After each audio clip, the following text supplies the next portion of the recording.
The question I want to ask for this episode is, do you think women are too emotional? Talaga kami na Oo, for this oo, particular grabe. question. You're asking the wrong person because, well, I've even used it for my line of work. True, Diba? Napagkakitaan mo O yung napagkakakitaan emotions. ko ang aking emosyon. I think that women are emotional, yes.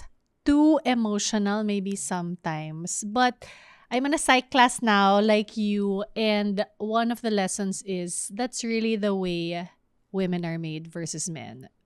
Men are really the more logical ones, and women Logos. are, yes, logos, and mas eros ang babae emotions. Yes. However, one thing that's important to note is in all people, there's that emotional and logical. Right. So, babasagin ko to. Ay, And I want to share that actually too much? there was a study in 2021 that was done. I love these studies. Oo, Yes. teka lang Coming. study. Yeah, and through you, we're learning about these Thank you. studies. Thank Okay, you. for background, it's because I'm doing my thesis right now in clinical psychology. So I encounter all these studies on emotions, personalities, etc. And this particular study, what they did was they tried to measure the emotional fluctuations of men and women. So they had, several participants for the study. So it was a good sample size. And what they found out is that there's no difference. People showed the same emotional fluctuations regardless of gender. But in that study also, what they concluded was actually hindi yung pagiging emotional. It's more of how we show our emotions and what's considered as emotional versus a normal emotion. Parang like it's the way society has conditioned Framed it. Yeah, basically it's framing. Na kanwari, tama yung sinabi ni B, kanwari, men daw usually, the way they express their stress is through anger. Tayo, Correct. through sadness. Yes, correct. Mas ganyan yung but it's all the same emotions that's coming out in a different way. And yun nga, society has framed it in a way that when a woman expresses herself, emotional siya. Rather than I one get man. it. But They just label also, it. to counter that as well, the more we study about this, the more conversations we have and the more articles we read, we know na, kasi men are also conditioned to not cry To not Correct. cry. growing up. So like, one of the examples that I love that proves your point is sanabi nila, football doesn't make men emotional because the World Cup just finished, right? And you see all these men, crying, showing emotion, joy, anger, tears of joy, sadness when they lose or when they're eliminated. It's because football feels like the safe space for them to do that. so. Yes. Ay, ang ganda. Totoo. To actually, that's why a lot of men also like sport. Because that's when they can have the release, diba? Like, they allow themselves to feel all of these things. I like that. I did say that, of course, my first answer, which is like showbiz answer, yung pinagkakakitaan ko nga ito. Pero, naisip ko na yun na, is it about gender? Is it about pagiging lalaki o babae? When we all know na pwede namang babae ito, pero she grew up in a regulated home. So it's not about the gender, it's the environment of the person as well, or maybe also the season that person is going through. Because a woman who is in perimenopause and menopause, Yes. who might be pregnant or is in postpartum season, iba po ang malamang ang mga nararamdaman nito sa emosyon at lahat, pati physical affected Yes. nito. So, I think it's not just about gender. But the reality is, women are always called too emotional. Correct. Okay. And why is that? Before we unpack it, great question. I just want us to introduce ourselves first because we always forget. So, This time we won't forget. yes, Okay. the question I want you to answer is that if you were in the Inside Out movie. Oh my gosh, I love it! I love this question. Napanood yan. Ay, hindi mo napanood. 1. 2, 3, 4, 5. Oh. Wala. Hindi. Alam ko dalawa pa lang, di ba? Dalawa pa lang. Yes. Okay, but maybe you'll be able to answer this. So if you were in that movie, which emotion are you currently characterized by. Yeah. As kanino ka pinaka nag-resonate? Alright. With Talaga our ba? with our kids at home, we say who's in the console right now kasi each emotion minsan so Yun yung with the so the drive. characters are playing the joy, game. sadness, fear, disgust, and Anger. anger sa part 1. Tapos nung lumaki na si Riley, nadagdagan ng embarrassment, envy, anxiety, and ennui. In fairness, question Ano ko to yung pero isa? hindi ko memorize yun. Ennui. Yeah, parang deadma, boredom. Like, Boredom. too cool for school. Uy. Yeah. Costume kasi namin nung Yes! Tama, Yes. tama.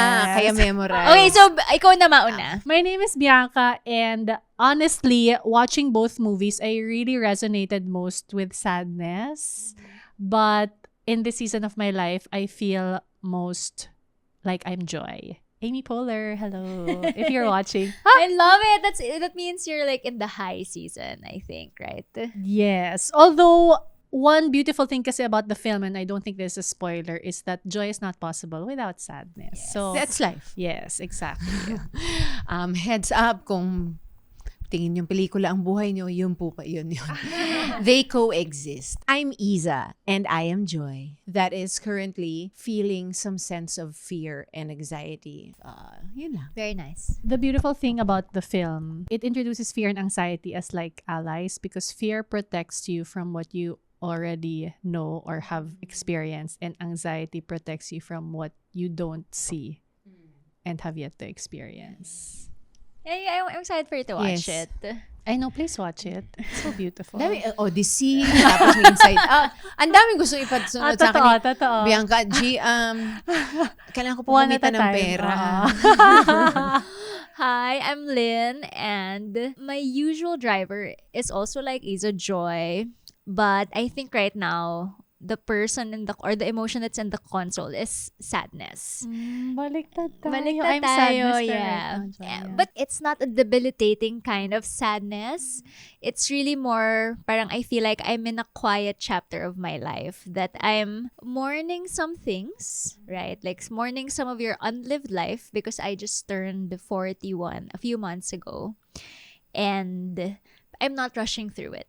Meaning Leaning in. yes, I'm allowing myself to feel it because I want to be able to also soak all the lessons that this season is trying to teach me. I love that you framed it that way because I think that in our 20s, when we are in this bout of sadness or fear and anxiety, we're like rushing to like get out over of it. it. Yeah, get Yes. out of it, get over it. But parang because of life and all our challenges and experiences, we're now in that place where hindi man comfortable, but we can sit in it. Like, mas kaya na natin to go through it rather than rush And by it.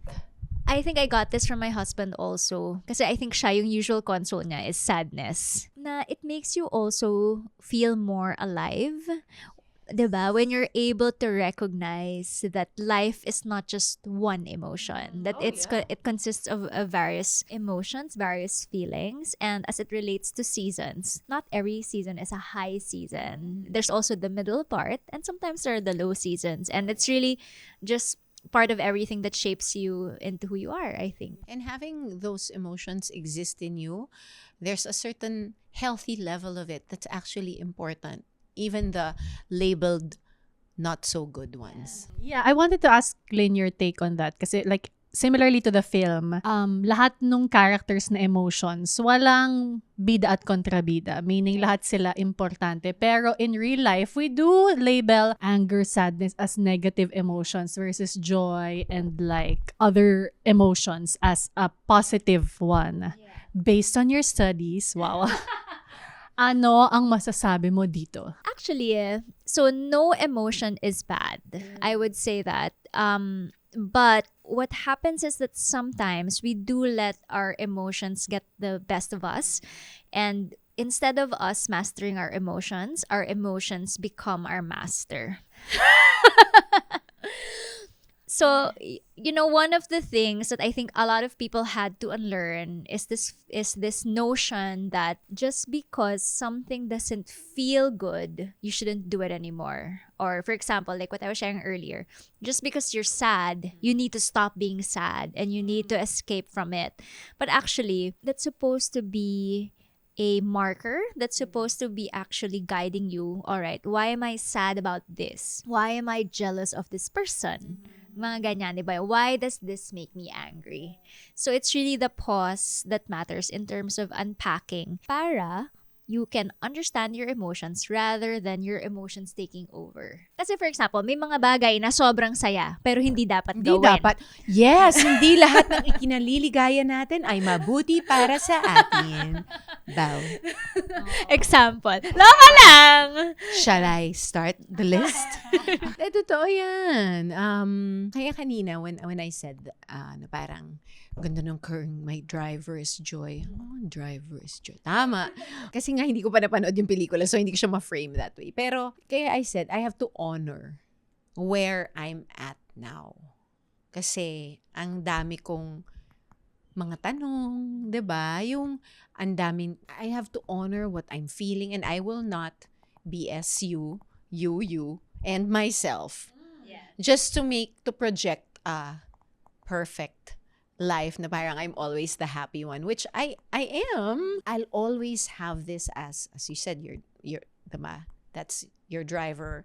I guess part of the gift of being an actress is that I'm really, really okay to feel these emotions. Nice. Yeah, parang, and even I used to, I have envy in me, I have jealousy, but when these things arise, I'm like, okay, time to ask why am I doing that? Why do I have these thoughts? Maybe I'm spending too much time on social media. Yung mga ganyan.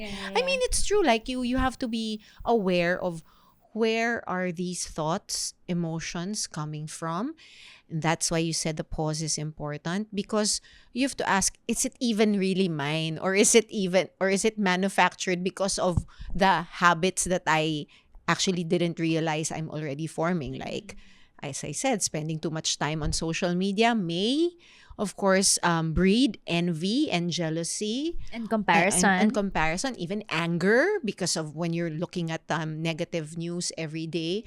You really have to take a pause and ask, like, is this still healthy for me? On the topic of mastering your emotions, ang ironic, di ba, na my job is to master it so I can temper it on set. Pero For a character. or for a character, yeah. But at home, it's so easy for me to get angry. Not naman all the time. Pero yung parang hindi ko siya makontrol as much.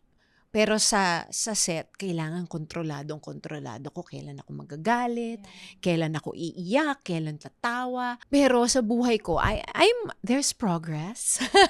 I would like to flex. There has been a lot of progress, but I guess it comes with maturity, maybe therapy, self-awareness, again, asking ourselves these questions and taking that pause. It's so hard because I feel things so intensely. Imagine, pag galit ako, hindi ko talaga na... Sa set kasi, manufactured anger siya eh. Sa bahay, sa personal life ko, totoong-totoo siya. Nangyayari siya right now. This is my truth. And it's so hard to snap out of it just like that. That's why the pause is so important. Yeah, but 'di ba sabi nga nila, it's at home that it's really hardest because it's your comfort zone. It's your Yes, safe zone. Yeah, your safe space. Ako naman, I feel I'm baliktad ng sayo. I mean, we're the same in that I really feel very deeply about everything. Pero I don't know if it's my conditioning growing up or it's because it's been my job for over 2 decades na no matter kung ano nangyayari sa likod ng camera, kahit nagkakagalo, I am calm and composed. So baliktad ako. Like, even if I feel so many emotions inside, but even as a kid in high school, I remember, kinikimkim ko, hindi ko siya malabas. So that is something I'm trying to unlearn. When we were younger, and my siblings know this term, we have a term, NFBDI. Neutral face, but deep inside, ... Oh And my God! Yeah. Lahat kayo love it. magkakapatid No, ba? me. It's a Ah. term that I shared with them that we use now. I realize this now about myself because I see it in my panganay. We're the same in that I know that she feels it, but she doesn't so much show it. And I was like that growing up. Parang, hindi, okay ako. Pero like, deep inside, there's so much. Yeah. So, Wow. I don't really know where that falls in the spectrum of mastering your emotions. Kasi, if you don't feel it, then like, you're not able to express it in full. It So, also Right. might not be Yeah. healthy. Correct. definitely. In this Because it might season, sneak up on you. exactly. So, which has happened in my 20s, diba, a lot of times. And usually, it happens in the safe space, which is either at home or in the relationship I was in. So, that was something that I'm still trying to like unpack and unlearn. I think that's common for a lot of people who have the tendency to engage in carekeeping, wherein because they're so attuned to not just how they feel, but how other people feel as well, they'd rather adjust to what will be comfortable for other people, even if they're not comfortable anymore. And while being so, parang kay Isa po talaga yung episode na to. While empathy is important for good relationship skills, there are times also when it tends to be overdeveloped nga, na nakakalimutan mo na rin yung sarili mo. So, yung mga tingin sa akin, Isadora, feeling ko parang, Ako ba pinaparinggan mo? So, paano Pero to totoo master? siya. Oo nga pa. Because the pausing, we all know it, but it's so It's so hard to do. hard. Oo, mga count to 5 man Yes. lang, di ba? it Minsan is, 10. I mean, it is a muscle. I mean, that's why, like, for us in Manomigo, we teach social emotional learning, emotional regulation at a very early age. Like as soon as how old? I just want to understand this. As in And how do you the- introduce it? The moment you enter Manomiga, as in kindergarten, we already have social emotional learning. How do you do it? Okay, so there are I 5 have a skills. toddler, so I'm Okay. Workshop po pala to. No, tama. yeah. Yes. So there are 5 skills, right? Matututo ang ating mga manonood Okay. at listeners. So, self-awareness, which is being aware of your emotions. Self-management. So, dyan yung being able to self-regulate. And then you have social awareness, which is empathy, yung being aware. Okay lang, Relationship skills, right? So, you're Okay. now applying your social awareness to relationships. But I love this part, responsible decision making. Naku! And that what you were saying earlier, right? So you have empathy. But you also need to have responsible decision making kasi you need to be able to weigh, okay, I have empathy for this person.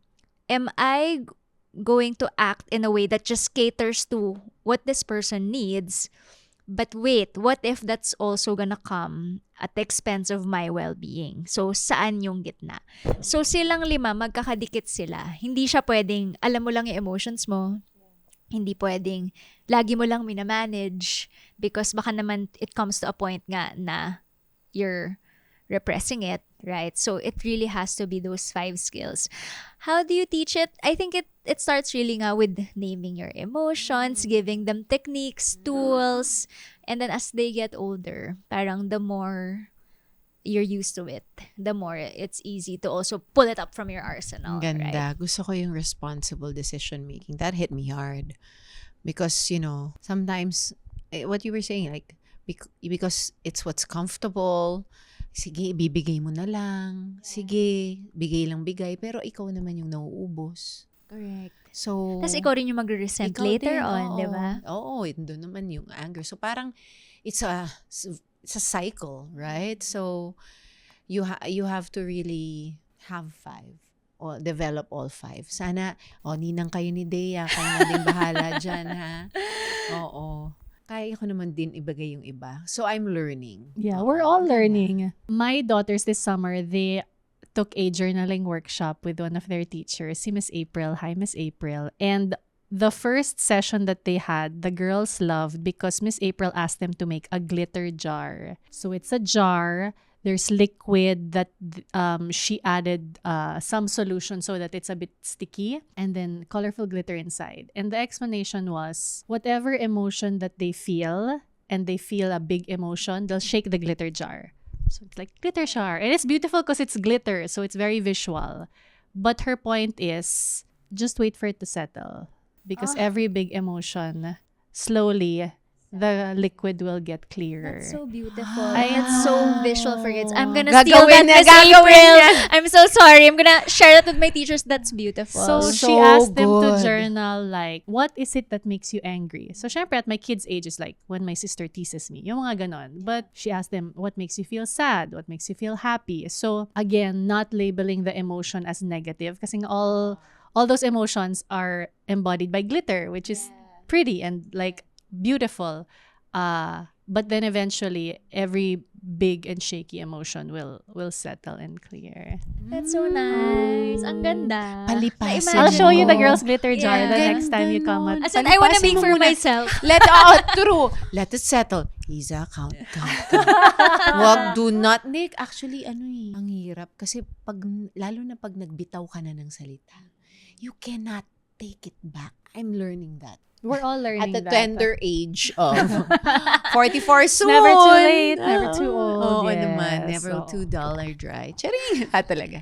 You mentioned earlier the gendered lens of emotions. And I do think that's also important to acknowledge that for so many men, now that we know that they also go through these roller coaster of emotions, right?